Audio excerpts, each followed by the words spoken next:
श्री स्वामी समर्थ प्रगट कथा। अक्कलकोटचे श्री स्वामी समर्थ हे दत्तावतार श्री नरसिंह सरस्वती यांचा पुनर्जन्म असल्याचे मानतात। त्यांनी आपल्या आयुष्यात अनेक भक्तांवर कृपा केली, अनेक चमत्कार केले।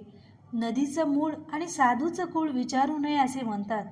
तरीही एकदा कुणीतरी स्वामींना त्यांचे नाव आणि ते कुठून आले आहे असे विचारले होते।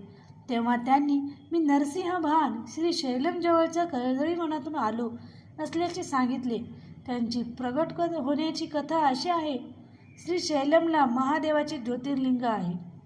तेथे जवळच कर्दळीच्या वनात स्वामी समर्थाची अनेक वर्षे एका जागेवर तपश्चर्या केली। खूप वर्ष तिथे असल्यामुळे त्यांच्या अवतीभोवती झाडे, वेली आणि मुंग्याचे भले मोठे वाळू तयार झाले होते। एकदा उद्धव नावाचा लाकूड तोड्या तिथली झाडे आणि ते वारूळ तोडून साफ करत असताना त्याच्या कुऱ्हाडीचा प्रहार स्वामींच्या मांडीवर बसला आणि त्यांना रक्त यायला लागलं। ते जागृत झाले आणि वारुळातून बाहेर आले।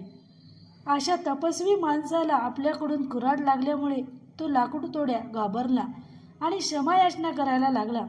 स्वामींनी त्यांना क्षमा केली आणि अभय दिले।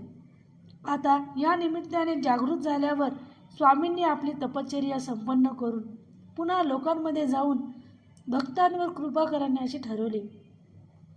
श्री शैल्यमहून ते भारत भ्रमण करून अक्कलकोटला आले।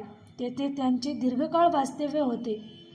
भिवू नकोस, मी तुझ्या पाठीशी आहे, हे त्यांचे प्रसिद्ध वाक्य भक्तांना सदा सर्वदा त्यांच्या कार्यात बळ देते, भीती आणि संकटावर मात करण्याचा विश्वास देते। श्री स्वामी समर्थ।